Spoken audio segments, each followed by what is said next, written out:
अलग अलग ऐलान देखने को मिले और रोज़ अगले 4 दिनों तक और आपको ऐसे बड़े ऐलान होते हुए दिखेंगे और दुनिया भर के बाज़ारों से मिले जुले संकेत देखने को मिल रहे हैं। लेकिन इस बीच में फ़ायदा तो आपको कमाना है और वो सिर्फ आवाज़ के साथ जुड़े रहने से होगा। तो सीधे चलते हैं हर्षदा जी के पास और उनसे पूछते हैं कि आज के लिए क्या है।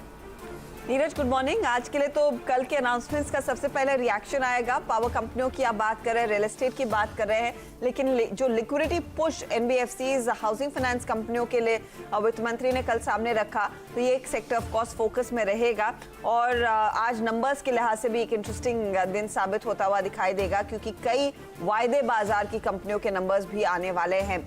इस सबके बीच ग्लोबल क्यूज संकेत दे रहे हैं कि ग्लोबली मार्केट्स में मुनाफा वसूली हो रही है, तो हम इस बात पर शायद वो देखेंगे एक ट्रेड की क्या हम ग्लोबल क्यूज के चलते प्रेशर में आएंगे या फिर डोमेस्टिक क्यूज को लेकर और उत्साह देखने को मिलेगा, जो कल भी भारतीय बाजारों में था।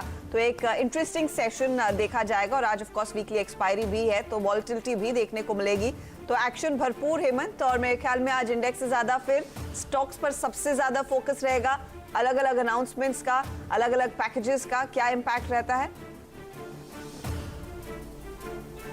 बिल्कुल, तो जो पैकेजेस आ चुके होंगे उस पर प्रॉफिट बुकिंग होगी। जो पैकेजेस आने वाले हैं उनके ऊपर आपकी नजर होनी चाहिए, क्योंकि देखिए सीएनबीसी आवाज हमेशा आगे रहता है, तो हमारे दर्शक भी आगे ही रहते हैं। तो जहां पर अब नजर होनी चाहिए उन चीजों पर जो वित्त मंत्री जी आज शाम को 4 बजे ऐलान करने वाले हैं, उसके ऊपर मार्केट फोकस करेगा। और हर्षदा, खुलेंगे तो हम ढीले, लेकिन वो स्टॉक्स और सेक्टर्स अच्छा प्रदर्शन दिखाएंगे जहां पर अच्छी रिलीफ आ सकती है आज के सत्र में। तो ग्लोबल मार्केट्स हमें नीचे खींचेंगे और लोकल क्यूज ऊपर लेकर जाएंगे और वो सेक्टर्स आज फिर अच्छा प्रदर्शन दिखाते हुए नजर आएंगे। एक्सपायरी का दिन है, ध्यान रखिए, और वित्त मंत्री की प्रेस कॉन्फ्रेंस क्योंकि बाजार बंद होने के बाद है, बहुत मंदी करने की कोशिश शायद ट्रेडर्स सेकंड हाफ में ना करे। तो फर्स्ट हाफ ढीला, सेकंड हाफ थोड़ा बढ़िया रह सकता है। वीरू बताएंगे आज का हमारा पोल क्या कहता है, लेकिन सबसे पहले हर्षदा से समझ लेते हैं इस वक्त की सुर्खियां।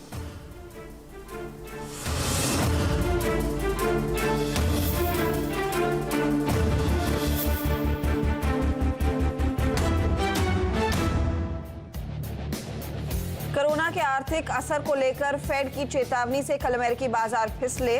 डाउ 500 पॉइंट से ज्यादा गिरकर हुआ बंद। एशिया बाजारों में कमजोरी। एसजीएक्स निफ्टी 160 अंक नीचे। 20 लाख करोड़ के राहत पैकेज की पहली किश्त में एमएसएमई को बड़ी राहत। 3 लाख करोड़ के कोलैटरल फ्री लोन देगी सरकार। एमएसएमई की परिभाषा में भी किया बड़ा बदलाव। वित्त मंत्री निर्मला सीतारमण ने किए ये ऐलान।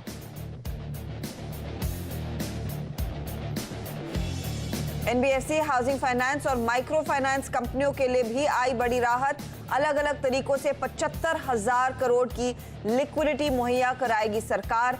आज एक्शन में रहेंगे एनबीएफसी और housing finance share. Real estate sector को भी मिली राहत का हिस्सा। सरकार ने कंप्लीशन और रजिस्ट्रेशन डेट में दी 6 महीने की छूट। सिर्फ रेरा रजिस्टर्ड प्रोजेक्ट्स को ही मिलेगा फायदा। वहीं बिजली डिस्ट्रीब्यूशन कंपनियों को 90,000 करोड़ रुपए की मदद का भी किया ऐलान। आर्थिक पैकेज के दूसरी किश्त के बारे में आज शाम 4 बजे जानकारी दे सकती है वित्त मंत्री। रविवार तक रोजाना प्रेस कॉन्फ्रेंस होने की उम्मीद। डिटेल्स आएंगे बाकी इकोनॉमिक पैकेजेस के। अब एफडीआई जो है पूरा 100% अलाउ है, तो अब निश्चित रूप से फॉरेन इन्वेस्टमेंट रोड सेक्टर में और आएगी। ट्रांसपोर्ट मंत्री नितिन गडकरी ने रोड और हाईवे सेक्टर में एफडीआई बढ़ने की जताई उम्मीद। सीएनबीसी आवाज से एक्सक्लूसिव बातचीत में कहा, अगले 2 साल में 15 लाख करोड़ के रोडवे का होगा टारगेट। सीमेंट और स्टील सेक्टर को भी मिलेगा बूस्ट। और आज फोकस में रहेंगे प्लाईवुड शेयर। सरकार चुनिंदा फाइबर बोर्ड के इंपोर्ट पर लगा सकती है एंटी डंपिंग ड्यूटी। घरेलू कंपनियों की शिकायत पर कॉमर्स मिनिस्ट्री ने शुरू की जांच। और आज आएंगे बायोकॉन के नतीजे। मुनाफे में 19% का उछाल का अनुमान। एस्कॉर्ट्स के तिमाही आंकड़ों में मुनाफा फिसल सकता है 9% के करीब। मन्नपुरम फाइनेंस, टाटा कंज्यूमर के नंबर्स पर भी रहेगी नजर।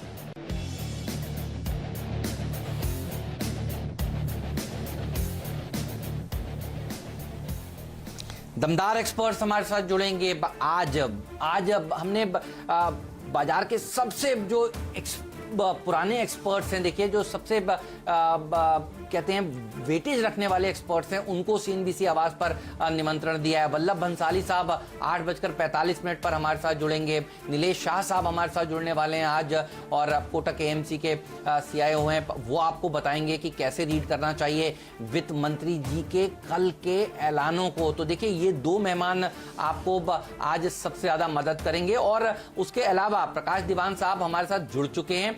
एक एक करके हम आपको निर्मला सीतारमण जी की बयान सुनाएंगे, हर सेक्टर से जुड़े हुए उन बयानों को हम डिकोड करेंगे, ब्रोकरेज हाउस की रिपोर्ट आपके सामने उन्हीं सेक्टर्स के ऊपर पेश करेंगे, और उसके बाद एक्सपर्ट से जानेंगे कि कौन से स्टॉक्स हैं जिन पर आपकी नजर होनी चाहिए। तो सेक्टर बाय सेक्टर हम आपको ले चलेंगे, क्योंकि बहुत लंबी प्रेस कॉन्फ्रेंस थी, लेकिन आपके काम की बात हम आपके सामने पेश करेंगे। शुभम अग्रवाल साहब हमारी मदद करेंगे इसमें और बताएंगे उन स्टॉक्स पर आज आपको किस तरह से ट्रेड करना चाहिए। राजेश सतपुते और कृष्ण सुब्रमण्यम भी होंगे हमारे साथ। तो दमदार पैनल है, ध्यान रखिए। इतना ही नहीं, नितिन गडकरी साहब के साथ एक इंटरव्यू भी सीएनबीसी आवाज ने किया है, वो इंटरव्यू की कुछ इंपॉर्टेंट बाइट्स भी आपके सामने हम पेश करेंगे।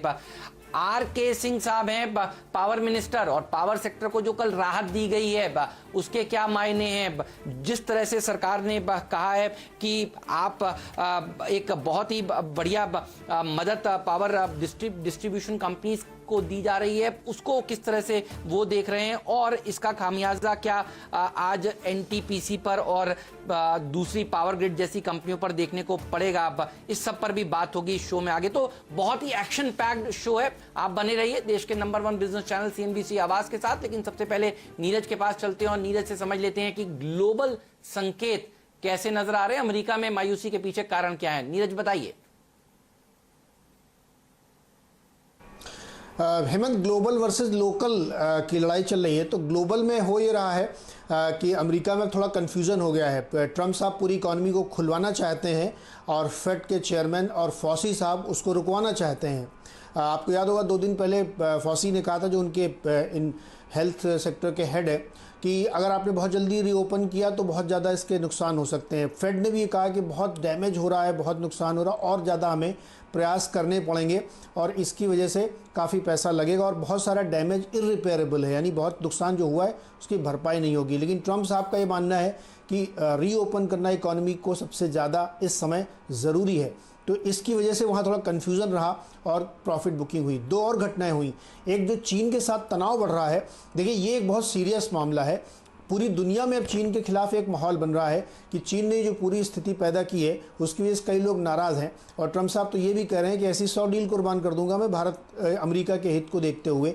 तो ये जो प्रेशर बढ़ रहा है, इसको लेकर भी पवेल साहब बहुत चिंतित थे कि नए दौर का एक ट्रेड वॉर शुरू होगा, और बहुत सारे सैंक्शंस लगाने की तैयारी है, क्योंकि एक जो वहाँ के MP साहब हैं वो एक बिल पेश करना चाहते हैं कांग्रेस में कि चाइना के ऊपर नए सैंक्शंस लगाए जाएँ। तो इन सब खबरों के चलते वहाँ पर थोड़ी सी प्रॉफिट बुकिंग देखने को मिली। अब एशिया की आप बात करें तो यहाँ पे कल चाइना ने शाम को ये खबर दी कि वो अपनी सिस्टम में और लिक्विडिटी डालने वाले हैं। आज हो सकता है थोड़ी देर में आपको पीपुल्स बैंक ऑफ चाइना की तरफ से 2-3 ऐलान सुनाई पड़े, रेट कट का, लिक्विडिटी का।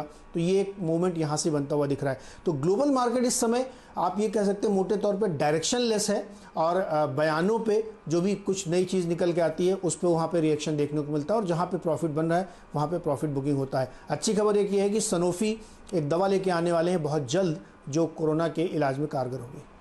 तो ग्लोबल मार्केट्स में कुछ मुनाफा वसूली हो रही है एक अच्छी खासी तेजी के बाद, और ऑफ कोर्स कंसर्न है कि इकोनॉमी खुलेगी तो क्या रिकवरी उतनी जल्दी आएगी जितना लार्जली मार्केट एंटिसिपेट कर रहा है। और यही सवाल कल जेरोम पावेल साहब भी उठा रहे थे कि शायद रिकवरी में और समय लगे।